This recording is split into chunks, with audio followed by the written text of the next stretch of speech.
Muito boa noite, meus amados irmãos, vocês que nos assistem de casa, tantos vocês quanto os que estão aqui presentes conosco. Sejam bem-vindos a mais um estudo. Hoje nós estamos concluindo as nossas teses. Chegamos ali nas últimas duas teses 94 e 95. Para quem não me conhece, meu nome é Mailer Goes da Silva. Eu sou estagiário aqui em Duque de Caxias, junto do pastor Erison Ferreira. Chamo a todos bem-vindos, inclusive os que estão aqui comigo na sala. Espero que todos se sintam muito queridos e agradáveis em nosso meio. Para tanto, lembrar, já no começo do estudo, no final eu também vou dizer isso, mas caso ocorra qualquer tipo de dúvida aqui no nosso estudo, para você que está em casa principalmente, mande uma mensagem para nós aqui na página do Facebook, tire a sua dúvida, não vá dormir com a dúvida. A gente aqui não consegue responder tudo, às vezes no estudo, e às vezes fica aquela coisa, então peça ajuda, mande uma mensagem para nós, ou no WhatsApp, se você tiver o nosso número, ou aqui no Facebook, no YouTube, onde é que você esteja, e a gente então irá sanar a sua dúvida com o maior prazer do mundo. Meus amados, nós invocamos a presença do nosso Deus e fazemos uma oração. Em nome do Pai, do Filho e do Espírito Santo. Amém. Bondoso e amado Deus, graças te damos por mais um dia sobre a tua graça. Pedimos a tua presença agora no nosso momento de estudo, para que possamos entender e estudar melhor a tua santa palavra. Esteja tanto comigo no falar, para que a minha língua fale somente aquilo que tu pedes, e não o que a minha carne pede. Também esteja com nossos membros, para que eles possam entender tudo da melhor maneira possível. Em teu nome nós pedimos e agradecemos. Amém.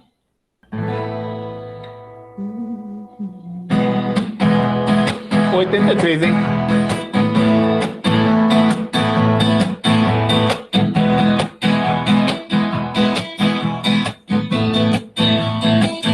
Louva, louva teu Senhor, pelas bênçãos que te dá. Louva, louva teu Senhor, pelas bênçãos que te dá. Pelo sol, pelo luar, pela estrela, pelo mar, pela chuva, pela flor, pelo teu imã.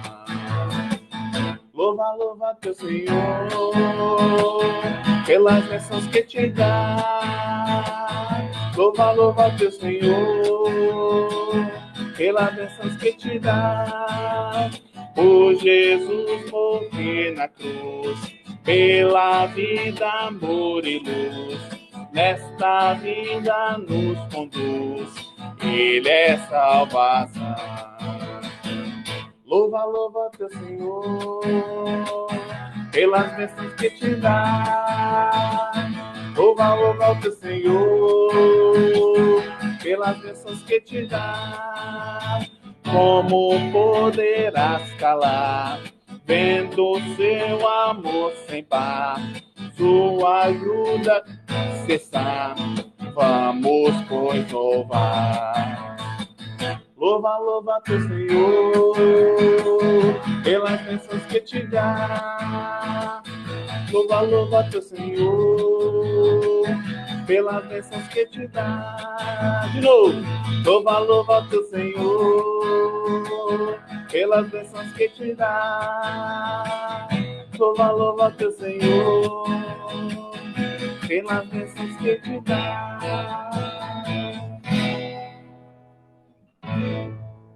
Vamos cantar outra música?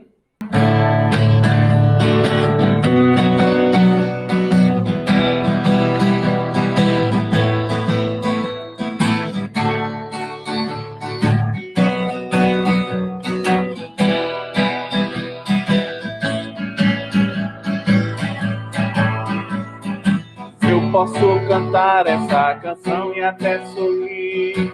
Posso porque tenho a salvação. E se acaso mal tocar, me basta refletir o que Cristo diz ao coração. Tenha uma vida de alegria, pura, sadia e cristã. Nada é mais bonito que um sorriso de uma alma simples, franca e sã. Se eu posso me levantar dos tombos que levei, posso porque Cristo vive em mim. É Ele quem me dá essa vontade de viver, de lutar, sorrir, cantar assim. Tenha uma vida de alegria, pura, sadia e cristã. Nada é mais bonito que um sorriso de uma alma simples, franca e sã. De uma alma simples, franca e sã. De uma alma simples, franca e sã. Então hoje nós vamos falar sobre a liberdade cristã. Tese 94 é a tese que basicamente encerra. Nós temos mais uma tese, mas ela já está vinculada com outra tese que nós vimos anteriormente, a tese 87, mas mesmo assim nós vamos falar dela no final. Então, nós já passamos por todas essas teses aqui, a gente já passou. Da 40 até a 93. Semana passada nós falamos sobre o diabo, sobre como o diabo está inserido e qual o poder dele neste mundo. Hoje nós vamos falar sobre a tese de número 94, como eu havia falado antes, tese em que nós falamos sobre a nossa liberdade. E aí nós vemos o seguinte nessa tese. Nos é muito cara a doutrina da liberdade cristã. Não abrimos mão que foi para a liberdade que Cristo nos libertou. Somos, ao mesmo tempo, completamente senhores e servos sobre todas as coisas. Guardadas as ressalvas do bom senso e do amor ao próximo, para não causar escândalo a ninguém. Tendemos a deixar a liberdade cristã solta e disponível. Ou seja, nós temos a nossa liberdade até o ponto de que ela não fira a Cristo, de que ela não faça com que as pessoas olhem para Cristo, para a nossa vida e falem, nossa, mas ele é cristão? Então a nossa liberdade, ela também tem um limite. E daí a gente pode falar que, na verdade, a gente não tem uma liberdade. A gente tem... Outros vão falar, na verdade, que a gente não tem... que a gente teria um livre-arbítrio. Mas não é bem assim. A gente tem, na verdade, um servo-arbítrio. E a gente vai procurar entender isso um pouquinho mais depois, apesar de não ser o tema do nosso estudo, mas a gente vai passar por ele rapidinho. Ninguém deveria ser julgado por roupa, tatuagens, gosto musical, comida, bebida ou coisas do estilo. Isso também é a nossa liberdade. Nós temos isso, nós podemos fazer isso. Mas que essa liberdade pessoal seja exercida como servo de Cristo, com sabedoria, com um equilíbrio e com moderação. Então nós temos a nossa liberdade. Nós precisamos fazer uso dela. E que bom que nós temos essa liberdade, sabe? Se a gente olha para outras religiões ou outros meios, a gente vê que as pessoas não têm essa mesma liberdade que nós. Então, por exemplo, quando olhamos para o islamismo, por exemplo, as pessoas não têm a mesma liberdade de estar apenas com uma roupa confortável num dia confortável. As mulheres, por exemplo, que sofrem ainda mais, né? Os homens nem tanto, mas as mulheres sofrem mais com a questão no islamismo, nessas religiões mais orientais, do lado do Oriente. Sofre no sentido de só pode mostrar os olhos, ou às vezes nem isso pode fazer. Então, felicidade por termos a liberdade que Cristo nos dá de não precisarmos passar por essas coisas. E aí, dentro do nosso país também, nós temos, se a gente quer olhar, por exemplo, para as igrejas pentecostais, quando elas falam, por exemplo, que a mulher precisa usar saia até o joelho, os cabelos precisam ser longos, não pode passar uma maquiagem, a sobrancelha não pode fazer o seu busto. Cadê a liberdade? Né? Será que o jeito que eu me visto, o jeito que eu me porto, a minha maquiagem, tudo isso também não é uma forma de eu agradar a Deus? Por exemplo, se eu vou na igreja um pouco bem vestido, obviamente que a gente tem que pensar que bem vestido não é com um decote imenso ou o cara ir de chuteira dentro da igreja. Mas se eu me visto bem, estou agradável e vou ao culto sempre com muita reverência, isso também faz parte da minha liberdade e é agradável a Deus. É o momento onde a gente, olha, esse é um momento importante para mim. Se a gente tem um evento importante, a gente se arruma bastante. A gente vai bem arrumado, produz, passa o nosso melhor perfume, pega a nossa melhor roupa, usa o nosso melhor sapato e nós vamos. A igreja também é um momento importante, porque nós participamos da Santa Ceia. E mesmo, como a gente já falou anteriormente, mesmo que a gente diga, né? Eu disse isso nos cultos também nossos. Os que estão aqui, os que participaram dos nossos cultos aqui, presenciaram isso algumas vezes. Mesmo que a gente diga que temos a Santa Ceia todos os finais de semana, ela ainda assim é única, mesmo sendo todo final de semana. Isso não abre espaço para que a gente diga, tem toda semana, eu não vou nessa. Santa Ceia é uma oportunidade única, nos dada toda semana. E nós deveríamos agradecer e ser extremamente felizes por conta disso. Mas às vezes a gente é meio displicente. Toda vez que não é o tema do nosso estudo, nós seguimos adiante. De novo, só lembrando, caso você tenha alguma dúvida, por favor, levante a mão, pergunte algo que a gente está aqui sempre à disposição para responder. Então, sobre a liberdade cristã, nós vimos isso aqui, sobre a questão, tudo está dentro da nossa liberdade, mas a gente precisa também ter cuidado para não tornar a nossa liberdade em libertinagem. O que é libertinagem?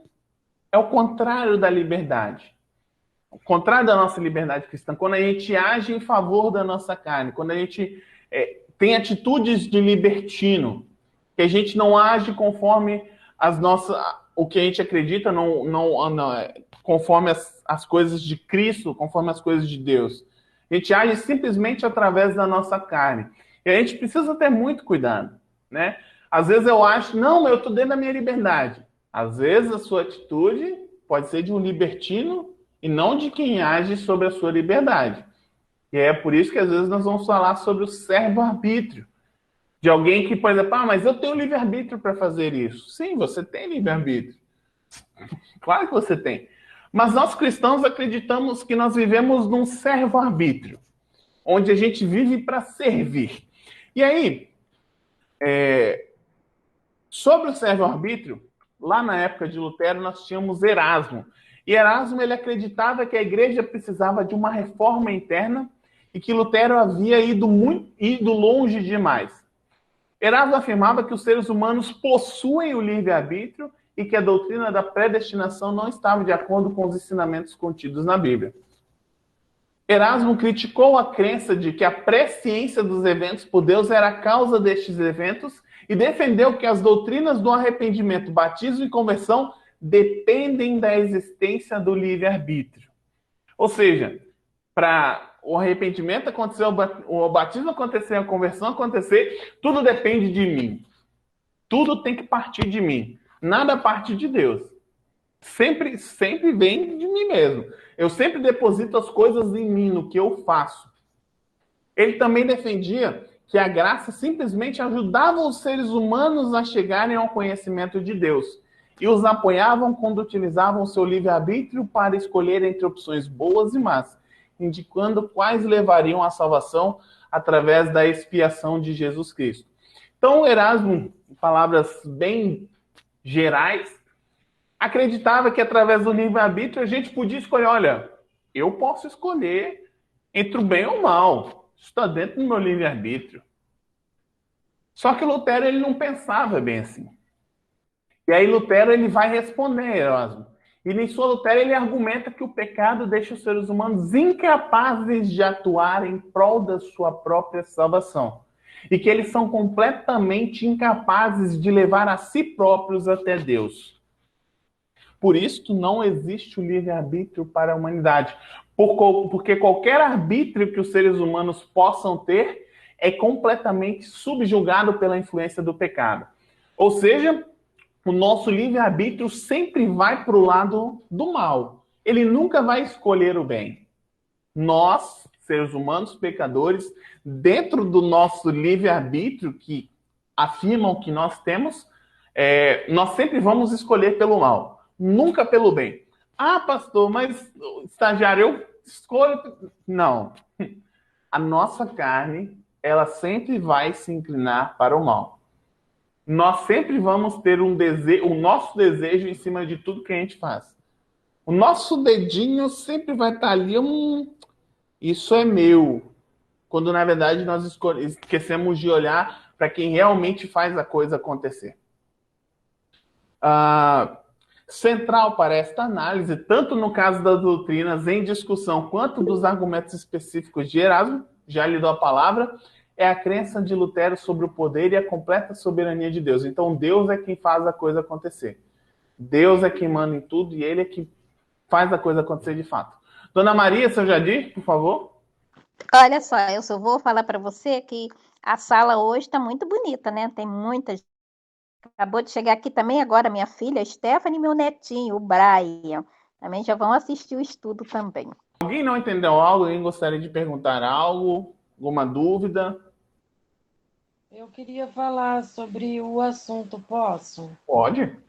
A gente estava falando aqui, eu com a mamãe, sobre 1 Coríntios 6,12, que se encaixa muito bem no que você está falando, que tudo me é lícito, mas nem tudo me convém. Então, acho que fazer esse pensamento, parar sempre para pensar se isso convém de acordo com aquilo que Jesus faria se estivesse aqui no meu lugar, é muito válido. Poder, né? A gente pode, não tem ninguém aqui segurando a gente de fazer, impedindo a gente de fazer as coisas, mas existem coisas que não convêm ser feitas. Ou porque a gente vai escandalizar um outro, ou porque isso pode nos levar a desencadear um caminho que não seria, que nos levaria para longe da presença de Deus. Então, esse negócio de que a gente pode fazer tudo é no sentido de que Deus está conosco, nos dando a liberdade. Mas cabe a nós, né, com o auxílio do Espírito Santo, é aquilo que você falou, se deixar para a gente mesmo, a gente vai sempre escolher o errado, né? 99% de coisas certas e 1% errado a gente vai escolher lá a árvore, a fruta errada da árvore.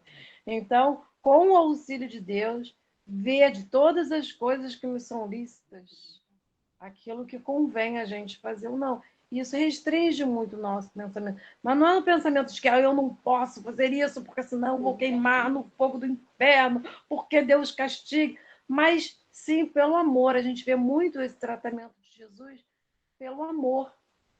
Fazer para eu, na misericórdia de Deus, estar mais próximo de Deus, para não escandalizar o meu irmão. E eu penso muito assim nesse sentido. E não se sentir preso, mas se sentir livre de estar buscando a palavra de Deus e o desejo dele, seguindo os passos dele.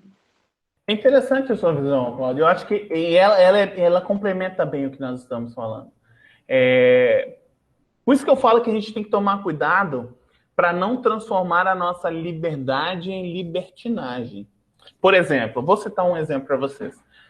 Alguns, eu não sei se todos, não vou dizer que todos, mas talvez alguns de nós aqui gostam de tomar uma cervejinha, de fazer um churrasco, de brincar, de conversar, fazer uma piada.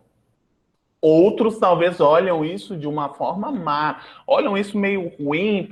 E aí a gente nos colocamos todos num churrasco.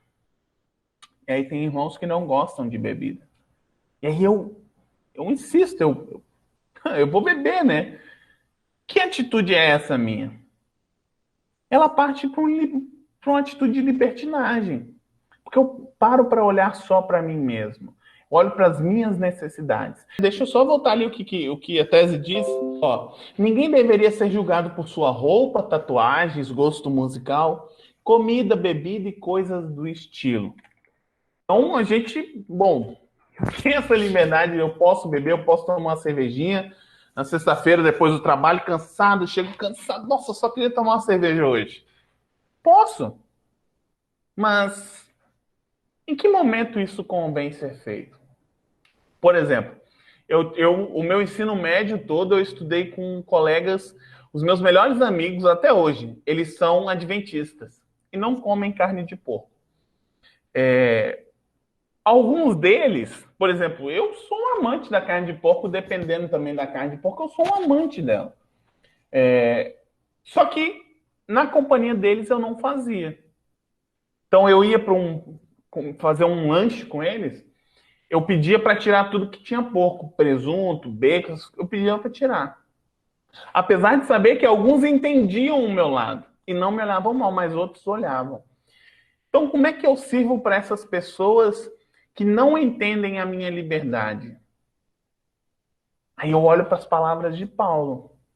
Tudo me é lícito, mas nem tudo me convém. Posso comer uma carne de porco? Posso.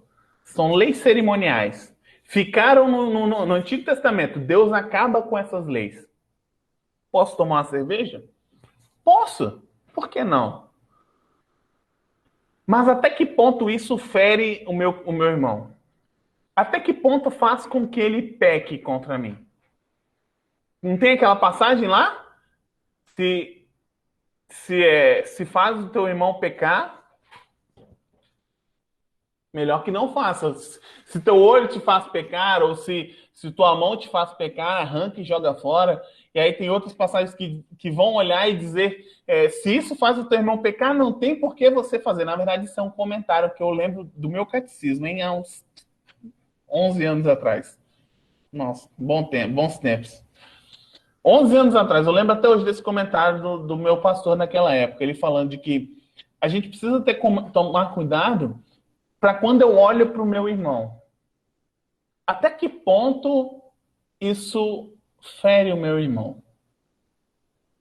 Até que ponto a minha liberdade vai contra o que o meu irmão acredita? Independente de onde ele seja. Independente de qual igreja que ele seja. Estamos falando de igreja luterana? Não estamos falando. A gente está falando de ir contra o que alguém acredita. Independente se a gente sabe que é errado ou não. Independente de eu saber que os adventistas seguem as leis cerimoniais, que eles olham para o Antigo Testamento e enxergam aquilo lá como se fosse de hoje, mesmo, e nós sabendo que Jesus vem e abole essas leis através da sua vida, que ele faz com que elas não existam mais, que ele é o último sacrifício perfeito, a gente ainda respeita essas pessoas para não fazê-las pecar, para não fazer com que elas caiam em pecado. Aí alguém poderia dizer, né? Ah, mas eles já pecam tanto. Mas não seja você a pedra de tropeço para ele. Seja você bênção na vida do seu irmão. Você não precisa ser uma pedra de tropeço na vida dele. De novo, cuidem para que a nossa liberdade não seja transformada numa libertinagem. Talvez Paulo, nos dias de hoje, diria isso. A minha liberdade não pode ser transformada em uma libertinagem.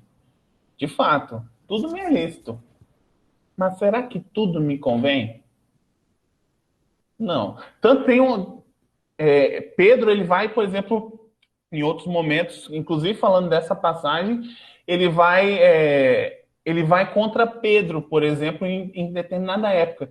Pedro está sentado comendo com o pessoal, e aí chegam uns que são da parte de Tiago ali. Chegam, sentam ali, e aí Pedro fala assim, não, vou sair, né? Não, eles não podem me ver. E aí, Paulo, ó, vem cá. Continua fazendo. Não seja pedra de tropeço. Você já estava fazendo, agora quer dizer que você vai recuar e vai fingir que não está acontecendo. Talvez seria melhor você explicar o porquê que você está fazendo. Mas não ser um hipócrita, né? Não dá para ser assim. Claudinha, você tinha levantado a mão, Dona Maria também está com a mãozinha levantada, não sei se gostaria de falar algo, por favor.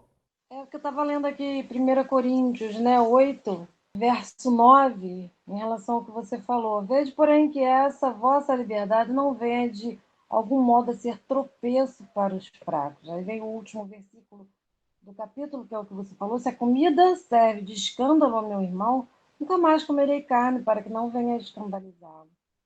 Então, é realmente um fato que foi muito pensado naquela época em que a lei ainda estava muito em vigor, né?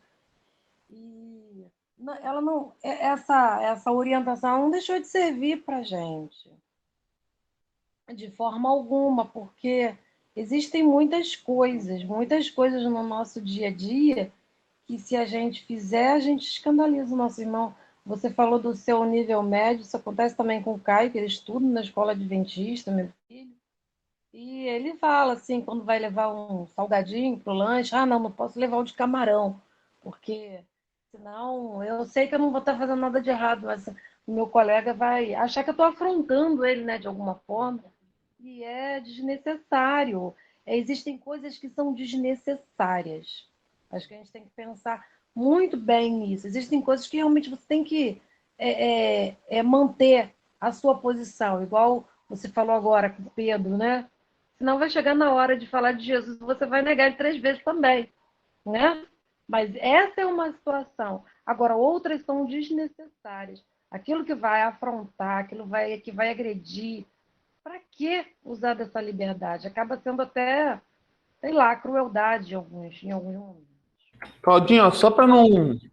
Pastor, a respeito desses ornamentos que o senhor falou sobre a mulher, né, a vaidade feminina, eu li dois versículos, não sei se foi em Isaías ou em Deuteronômio, que fala sobre as indumentárias, as joias, diademas da mulher, que a mulher deve evitar isso. Mas isso é Antigo Testamento, né? Positivo. É o que eu acabei de falar. São coisas que aconteceram lá, e aí em Jesus essas coisas, essas leis cerimoniais, elas terminam, elas têm um fim, né? Eu acho que no caso da mulher, é muito difícil você falar isso nos dias atuais, mas eu vou me arriscar. Principalmente quando a gente olha, por exemplo, você vai na igreja, eu mulher vou na igreja e tal, e aí eu vou com baita de um decote. Tá dentro da sua liberdade. Você pode fazer, né? Mas e o seu pastor que vai te dar a santa ceia? Como é que ele olha para ele? Ele é um ser humano, ele é um homem normal, ele vai pecar. Então, cuidado. Só tome cuidado com isso, né? Para você não fazer, você não servir de pedra de tropeço para o seu irmão. Não, eu fiz esses mencionamentos somente porque eu achei curioso. Quando li esses versículos, eu achei muito curioso essa observação, né? Uhum. E aí eu julguei oportuno me manifestar, porque essas citações estão em Deuteronômio e em Isaías, falando sobre o comportamento da mulher na igreja, a roupa sóbria, diademas, brincos, aqueles adornos de tornozelo, tudo isso, achei curioso. Mas entendo, né? As leis cerimoniais foram revogadas por Cristo Jesus, né? Isso mesmo, seu Bonfim. Isso mesmo. Correto. Um outro pontinho que eu gostaria de compartilhar com os senhores é sobre o livre-arbítrio, né? Que não pode ser confundido com autodeterminação. Livre-arbítrio nos limites que a Santa Bíblia estabelece para o cristão, ele pode ser exercido na plenitude, nesses limites.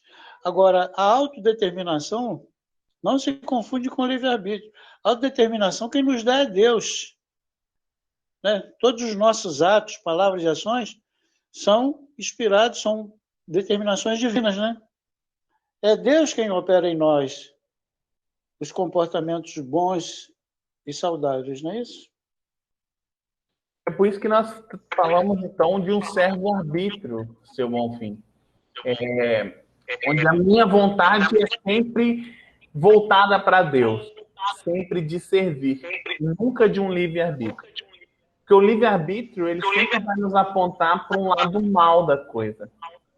Ele sempre vai nos apontar para o lado ruim.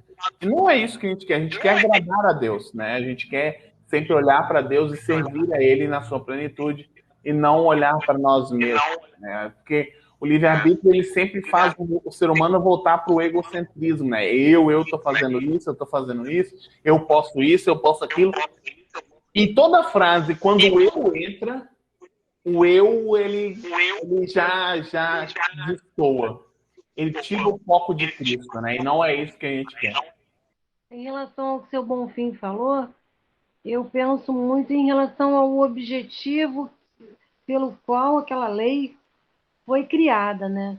As leis, elas foram revogadas pelo sacrifício de Cristo, mas elas sempre existiram com alguma finalidade, tinham algum objetivo. Então, eu penso muito assim, uma coisa é você usar, né, os adereços, as maquiagens, as roupas, mas Deus fala muito que ele vê aquilo que está no coração. É importante que aquilo que chame atenção para a gente, independente de ser homem, de ser mulher, seja a nossa essência. Que a mulher, ela muitas vezes ela acaba aparecendo mais pela produção do que pela pessoa. E o homem, como vivemos num mundo muito machista, pelo que ele tem e não pelo que ele é. Então, ele aparece pelo carro, pelo relógio, pelas coisas que ele tem. E a mulher pela produção que ela faz em si mesma. Então, essas coisas que foram pontuadas, né, no meu modo de pensar, e elas continuam tendo validade em relação ao seu objetivo. O objetivo é a pessoa se mostrar na sua essência para ser vista e não tentar enganar, se fazer entender por outras pessoas. Eu tenho muito isso assim na minha mente, porque eu vim de uma igreja que tinha uma doutrina muito severa e eu tive que aprender essa situação e eu passei a enxergar dessa forma. Eu queria saber se o Mailer e o... Eu concordo com você, Claudinha. É difícil, né? Quando a gente tem a nossa liberdade privada, é muito difícil, às vezes, olhar para fora e ver pessoas não privadas, entendeu? A gente acaba servindo de pedra de tropeço de qualquer jeito, né? Mas, de novo, eu acho que daria para repetir isso 55 mil vezes aqui. O nosso cuidado, às vezes, para não fazer com que a coisa seja de tropeço. Obviamente que, claro, eu concordo com você, os adornos hoje, tanto para homem quanto para mulher, estão aí, né? Eles mostram muito. Mas a gente precisa tomar cuidado quanto a isso também. E aí é difícil, né? Você conversar com pessoas que não têm a mesma ideia que a gente. Como é que eu vou falar para ele que ele está avançando um sinal, sendo que pede a Deus, Senhor, me ajuda a não pecar. Porque a situação é complicada. Não sei se eu respondi, Claudinha, de repente, o que você quis falar, ou se eu disse algo que não é. Tá certo? Mas qualquer coisa, só chamar. Alguém tem alguma dúvida a mais? Senão eu vou avançar o estudo. Muito bem. Então, assim, ó, mais uma parte, né, ainda terminando, sobre a resposta de Lutero. Lutero conclui que os seres humanos não redimidos são dominados por obstáculos. E aí Satã está nesse meio, ele coloca esses obstáculos. Quando Deus redime uma pessoa, ele a redime inteiramente, incluindo a sua vontade, o seu arbítrio, que então está livre para servir a Deus.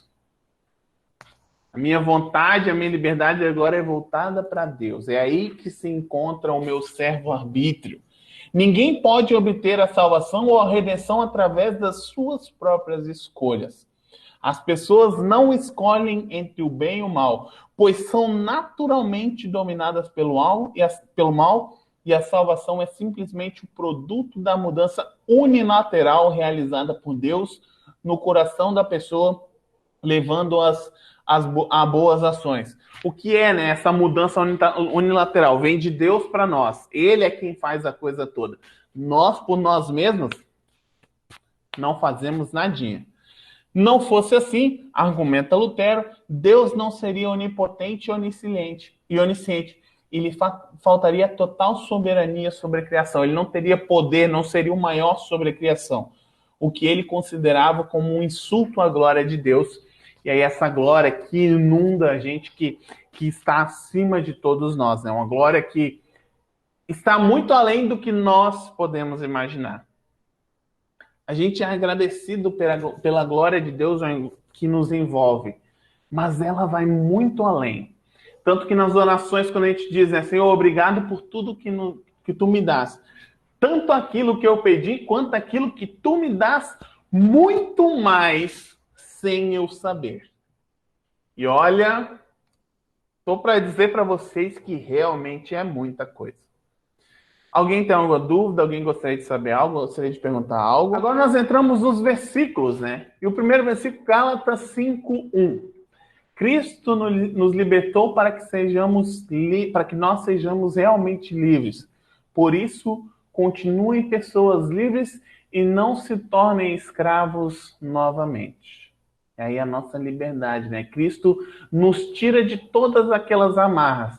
E aí é interessante que quando eu estava lendo, olhando esse versículo, eu fiquei pensando nas pessoas, por exemplo, dentro do nosso país, né, que estão presos você não pode usar batom, não pode usar maquiagem, você não pode fazer algo. Inclusive, vocês sabem por que é? A Claudinha talvez saiba, mas vocês sabem por que algumas igrejas proíbem que as mulheres usem maquiagens, coisas no rosto? Não.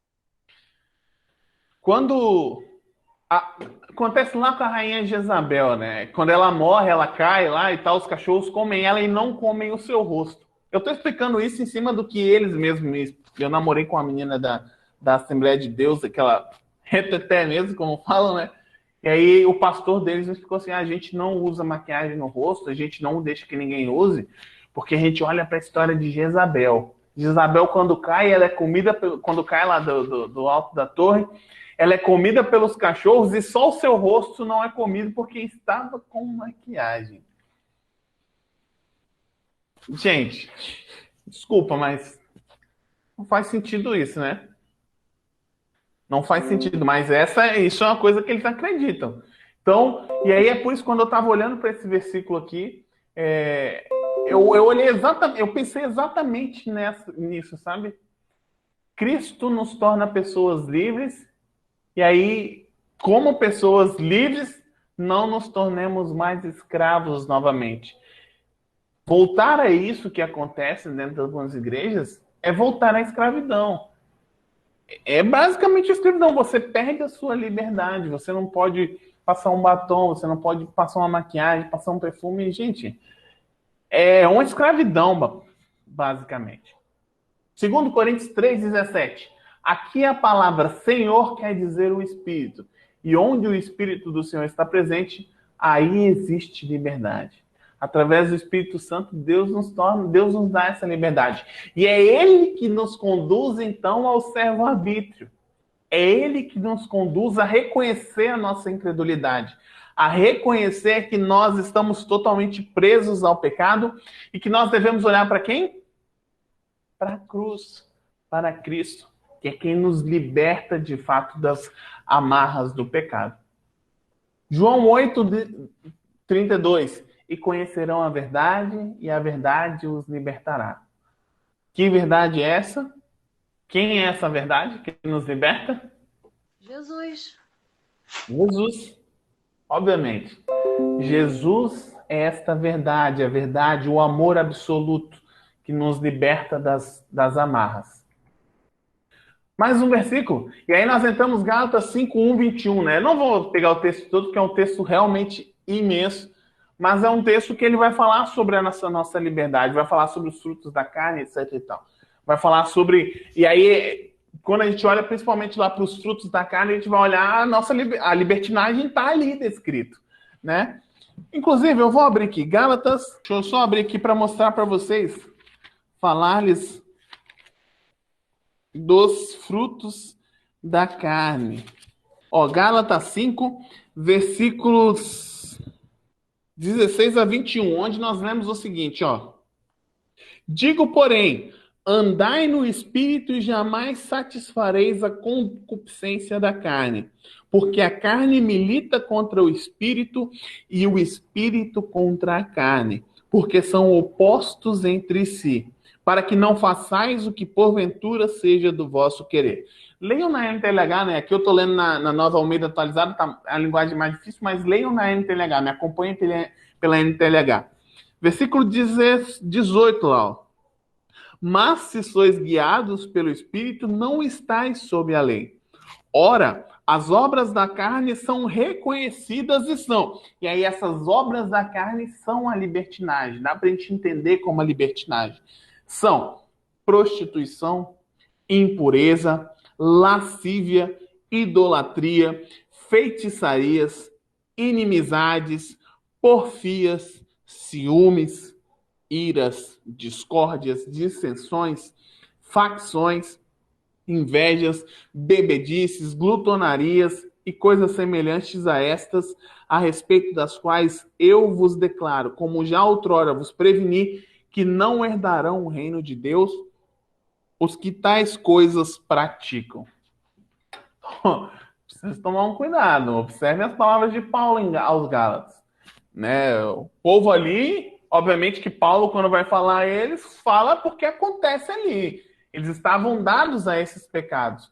Então a gente não deve olhar para eles. A gente, pelo contrário, olha pelo Espírito. Pede ao Espírito para que nos auxilie. Pede a Deus para que envie o seu Santo Espírito e nos ajude na nossa vida. Romanos 14, 22. Mas guarde entre você mesmo e Deus o que você crê a respeito desse assunto. Feliz é a pessoa que não é condenada pela consciência quando faz o que acha que deve fazer. E aí, por exemplo, de novo, voltamos à bebida, né? Voltamos à bebida, voltamos às outras coisas que a gente tem liberdade de fazer, né? Você quer beber? Você quer tomar uma cervejinha depois de estressante? Quer fazer um churrasquinho? Quer comer uma carne de porco? Faça no seu lar.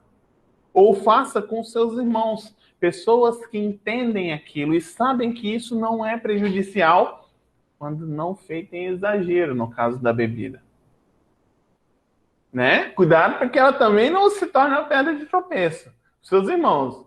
Mesmo que ele saiba que a liberdade, tomar um vinho, tomar uma cerveja, esteja dentro da sua liberdade, cuidado para isso não ser pedra de tropeço. Porque daí você bebe demais, se entrega às bebedeiras e daí cai pelos cantos, dá um mau testemunho para pessoas que às vezes nem são da nossa igreja ou não entendem a coisa, mas que respeitam, estão ali, não se importam.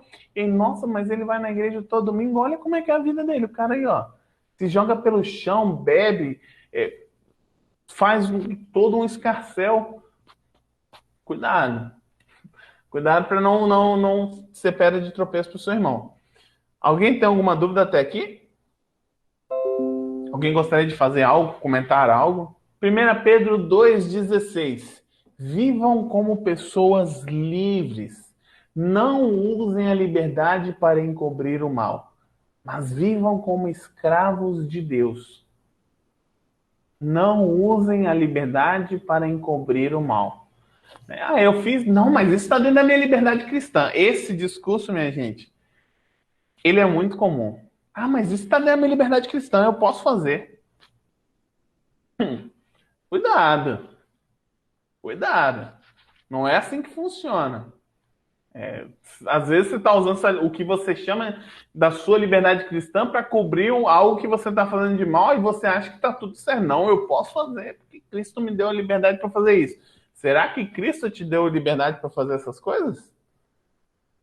A gente às vezes não se atenta. Por isso que eu peço para que todos sempre olhem para vocês mesmos.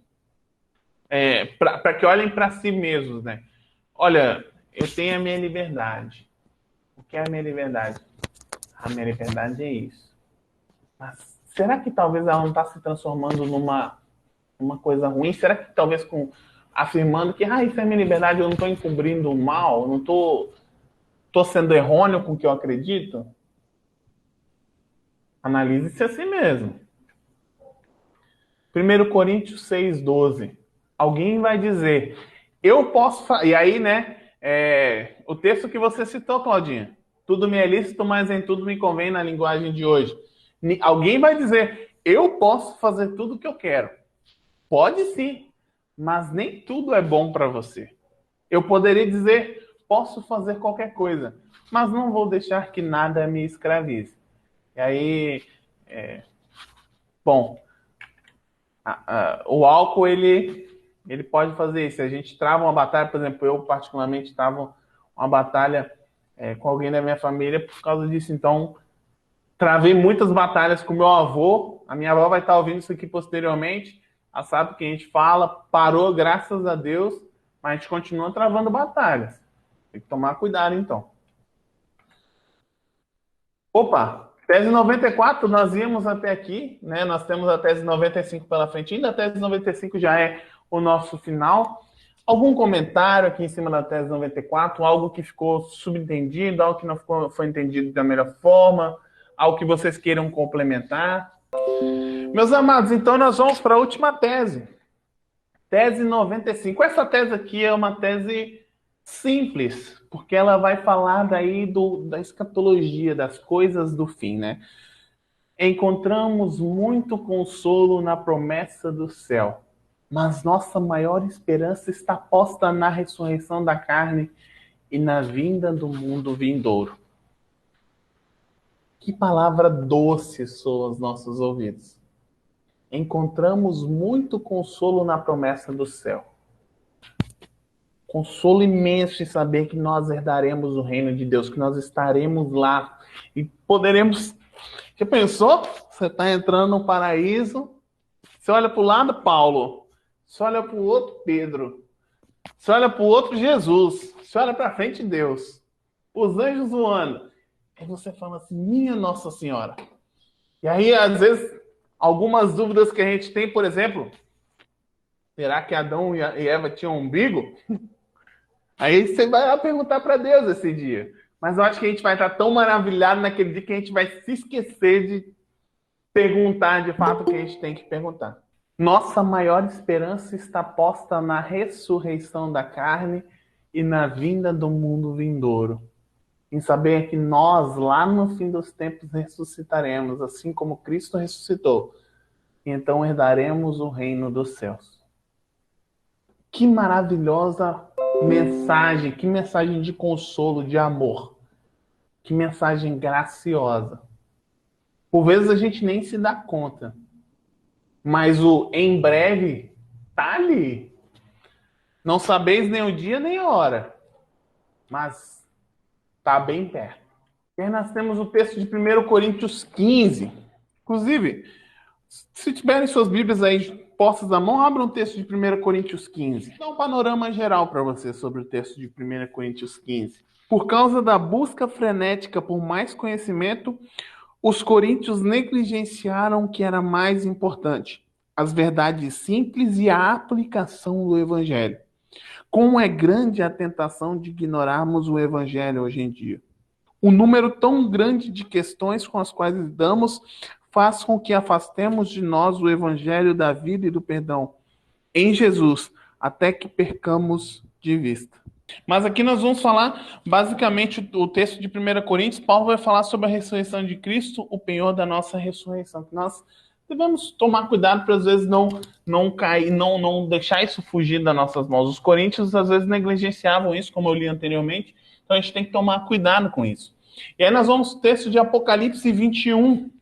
Vi novo céu e nova terra, pois o primeiro céu e a primeira terra passaram, e o mar já não existe. Vi também a cidade santa, a nova Jerusalém, que descia do céu na parte de Deus, ataviada como noiva adornada para seu esposo. Então ouvi grande voz vinda do trono, dizendo: Eis o tabernáculo de Deus com os homens. Deus habitará com eles, eles serão povos de Deus, e Deus mesmo estará com eles. Ele lhes enxugará dos olhos toda lágrima, e a morte já não existirá.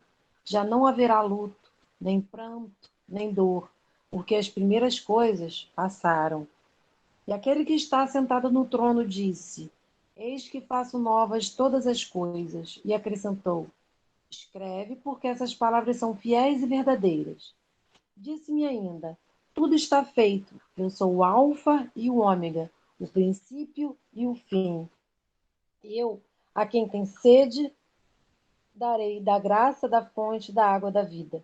O vencedor herdará essas coisas, e eu lhe serei Deus, e ele me será filho.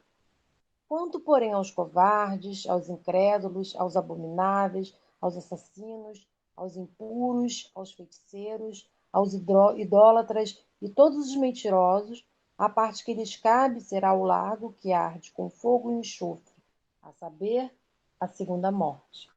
Então veio um dos 7 anjos, que tem as 7 taças cheias dos últimos 7 flagelos, e falou comigo, dizendo: Vem, mostrar-te-ei a noiva, a esposa do Cordeiro. E me transportou em espírito até uma grande e elevada montanha, e me mostrou a santa cidade, Jerusalém, que descia do céu da parte de Deus, a qual tem a glória de Deus. O seu fulgor era semelhante a uma pedra preciosíssima, como pedra de jaspe cristalina. Tinha grande e alta muralha, 12 portas, e junto às portas 12 anjos, e sobre elas nomes escritos, que são os nomes das 12 tribos dos filhos de Israel. 3 portas se achavam a leste, 3 ao norte, 3 ao sul e 3 a oeste. A muralha da cidade tinha 12 fundamentos e estavam sobre esses 12 nomes dos 12 apóstolos do Cordeiro. Aquele que falava comigo tinha por medida uma vara de ouro para medir a cidade e suas portas e a sua muralha. A cidade é quadrangular, de comprimento e largura iguais, e mediu a cidade com a vara até 12.000 estádios. O seu comprimento, largura e altura são iguais. Mediu também a sua muralha a 144 côvados, medida de homem, isso é, de anjo. A estrutura da muralha é de jaspe. Também a cidade é de ouro puro, semelhante a vidro límpido. Os fundamentos da muralha da cidade estão adornados de toda espécie de pedras preciosas.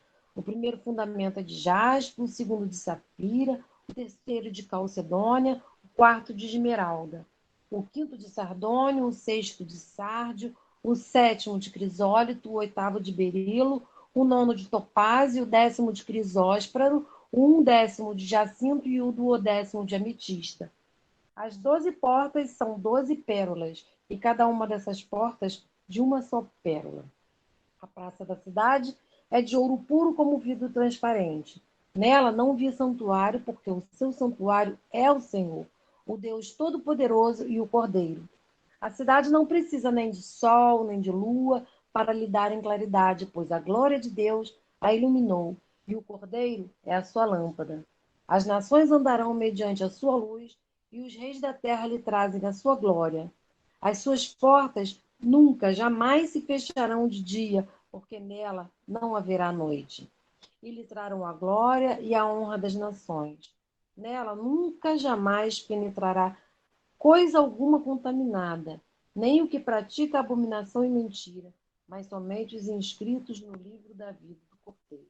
Eu não sei vocês, mas eu estou arrepiadíssimo. Apocalipse de João. João estava numa ilha, mas é transportado para um outro lugar de onde ele consegue ter a visão.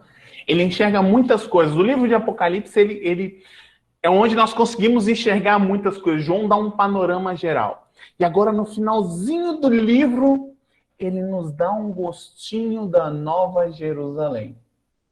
Ele nos mostra nos apresenta uma visão de como será o reino dos céus.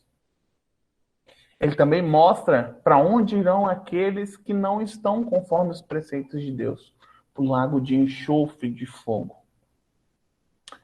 Maravilhosa graça é olhar para um Deus que irá nos receber num lugar maravilhoso. Muralhas gigantescas, uma cidade de ouro tão límpida quanto o vidro, pérolas por todos os lugares, montanhas. Gente, olha, eu vou falando e cada vez que eu vou falando eu vou me arrepiando mais ainda. Porque de fato isto é maravilhoso. Olhar para as coisas do fim, enxergar as coisas do fim, é como nós vimos nos textos do fim de semana. Nos textos do fim de semana. Aliás, no estudo de semana passada. No estudo de semana retrasada, onde nós olhamos para Paulo, onde Paulo vai falar sobre a nossa idade, né? Quanto mais a gente avança no tempo, mais perto nós estamos do céu. Mais perto nós estamos de presenciar essa glória. Mais perto. E isso é consolo para nós. Isso é um consolo imenso aos nossos corações. Só encontramos muito consolo na promessa do céu. Mas nossa maior esperança está posta na ressurreição da carne e na vida do mundo vindouro. Isaías 65, 17. Pois eu estou criando um novo céu e uma nova terra. O passado será esquecido e ninguém lembrará mais dele. E aí vem aquelas perguntas. Nossa, será que eu vou lembrar das pessoas aqui? Será que eu vou chegar no céu e vou ter o prazer de ter a Claudinha lá comigo, ter a Rayane, ter o Roberto, ter o Rafael, ter a Cristina, ter o seu José? Será que eu vou encontrar todos vocês que estão aqui? Será que eu vou lembrar de vocês? Eu não sei. Mas se eu tiver esse prazer, se Deus me der esse prazer, Eu vou ficar muito feliz de encontrá-los no céu, onde nós poderemos então festejar essa maravilhosa graça. 2 Pedro 3,13, acho que aqui é o nosso último texto. Isso. Porém, Deus prometeu e nós estamos esperando um novo céu e uma nova terra, onde tudo será feito de acordo com a vontade dele. Meus amados, enquanto esse tempo não chega, enquanto essa graça não chega, nós continuamos neste mundo, servindo de sal e luz. Sal temperando, trazendo o sabor do evangelho para as pessoas que ainda não conheceram a graça salvífica. Luz iluminando, mostrando a Cristo para aqueles que estão perdidos na escuridão do pecado. E aí, também fazendo aquilo que Cristo nos instrui, lá em Mateus 28, na sua grande comissão, onde ele diz o que para nós? Ide, portanto, fazei discípulos de todas as nações, batizando-os e ensinando tudo aquilo que eu vos tenho dito. Enquanto esse tempo não chega, a gente segue aqui. A gente segue nesse mundo, cheio de dor, cheio de sofrimento, mostrando a Cristo para aqueles que ainda não conheceram a graça. Claudinha? Finalzinho aí de Mateus, parte que mais me segura, que mais me dá forças. Você não falou, ensinando a guardar todas as coisas que vos tenho ordenado, e estou convosco todos os dias até a consumação dos séculos.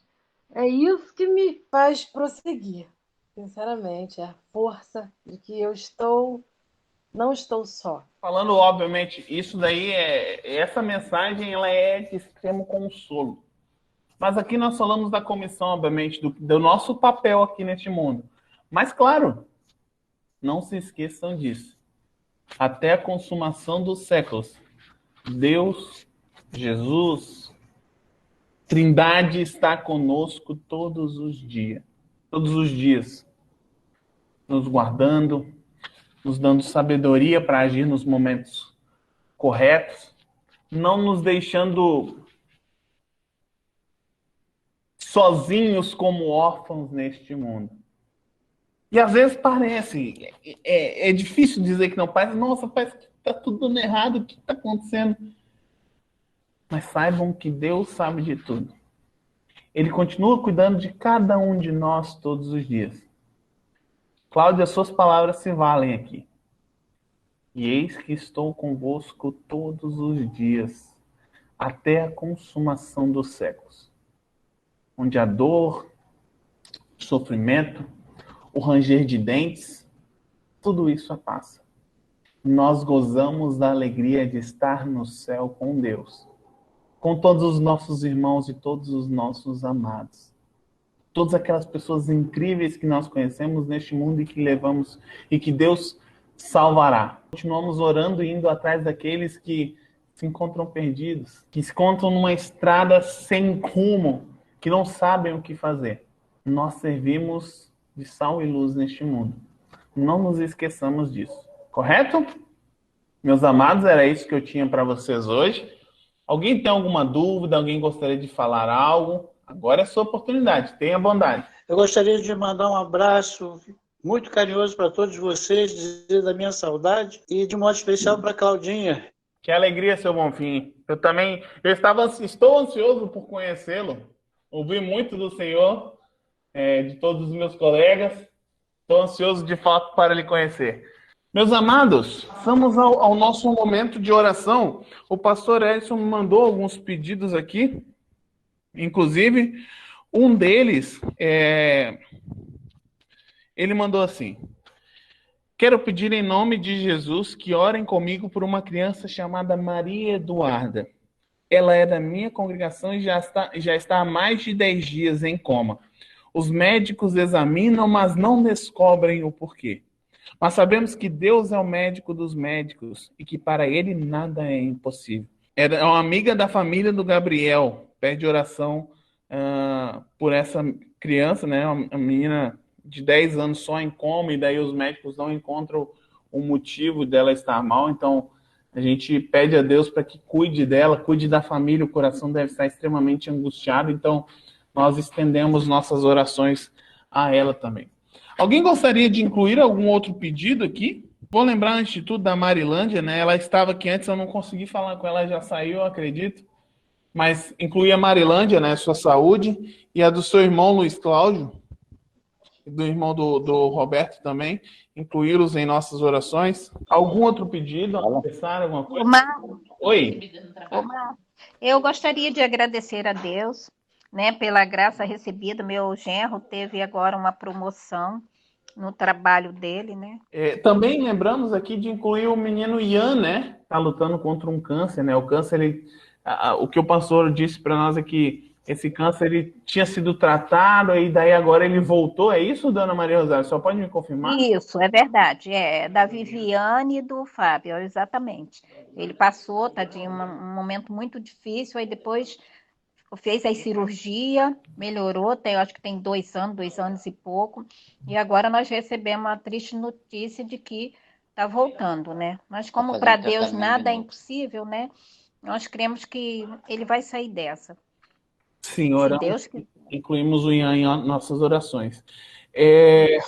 Rafael, o nome do seu companheiro lá, que o pastor relatou para a gente no domingo, Felipe. O pastor mencionou no domingo para a gente, então vou incluí-lo aqui nas orações. Ele está melhor, está bem? Como é que está o caso dele? Bom, ele está fazendo acompanhamento agora, né? Psicológico e a mãe dele veio para cá também para poder tá mais junto ali com ele, ajudar a esposa dele nesse momento difícil dele aí. E a princípio tá melhor, né? Tá lutando aí, tá trabalhando, né? Na melhoria. Querido Deus, amado Pai Celestial, muitos são os nossos pedidos, grandes são os nossos agradecimentos por tudo o que fazes por nós sem medida. Bondoso Deus, pedimos pelas nossas famílias, por nós. Pedimos que continues a enviar o teu Santo Espírito a nós todos os dias, o nosso Consolador, o nosso Auxiliador, aquele que cuida de nós a cada passo que damos. Bondoso Deus, agradecemos por tudo aquilo que tu nos dás sem medida. Todos aqueles pedidos que nós fizemos e todos aqueles que tu fazes, que tu atendes sem mesmo nós sabermos, mas que tu continuas agindo em nosso favor. Agradecemos, Senhor Deus, pelos aniversariantes desta semana, agradecemos por todos aqueles que completaram mais um ano de vida, pedimos que continues com eles e que sua vida seja sempre uma vida de serviço. Na verdade, que nossa vida seja sempre uma vida de serviço a ti, bondoso Deus. Que através da nossa vida nós possamos brilhar a tua glória e possamos mostrar o teu amor ao mundo caído em pecado, a um mundo que geme aflito, que está triste, que está na escuridão. Pedimos que nos guarde, bondoso e amado Deus.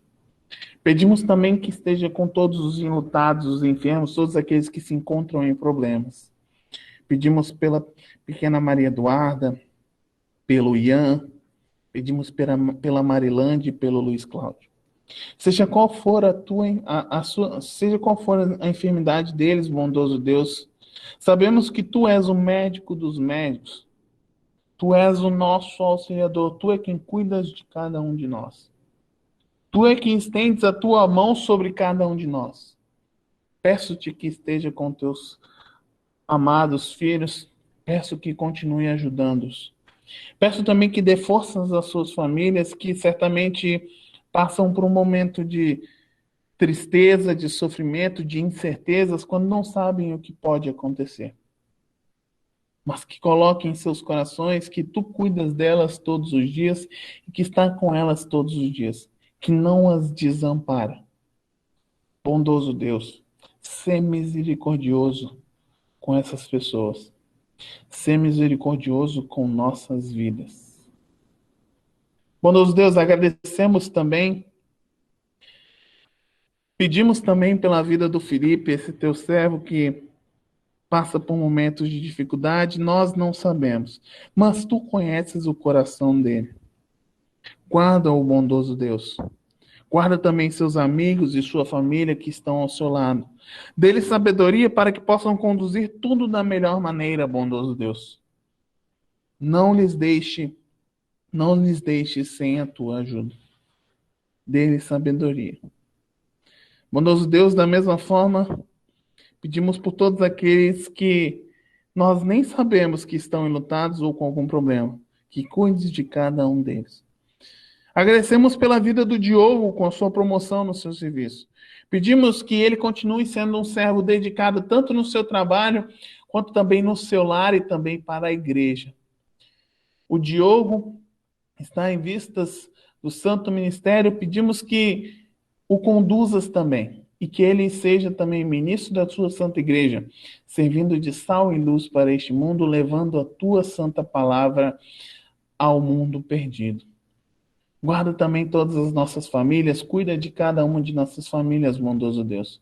Cuida de cada um de nós. Pastores, estagiários, nossas famílias, nossos amigos, todos aqueles que aqui estão presentes, todos os membros das nossas paróquias e congregações. Peço que estejas com cada um de nós e não nos deixes cair em tentação, mas livra-nos do mal, bondoso Deus. Em teu nome, nós pedimos e agradecemos. Amém. Meus amados, recebam a bênção do Senhor. O Senhor os abençoe e os guarde. O Senhor faça resplandecer o seu rosto sobre vocês e tenha misericórdia de vocês. O Senhor sobre vocês levante o seu rosto e lhes dê a paz. Meus amados, a todos aqueles que estão nos assistindo, um beijo no coração de vocês. Espero que vocês, qualquer dúvida que vocês tenham, por favor, entrem em contato conosco através da nossa página e tirem as suas dúvidas. Não fiquem com dúvidas, estamos aqui para sanar todas. Um abraço, nos vemos no próximo estudo, na quinta-feira à noite. Possivelmente, para vocês que estão nos assistindo, será na sexta-noite. Espero que vocês sejam muito bem-vindos em nosso meio. Um grande beijo.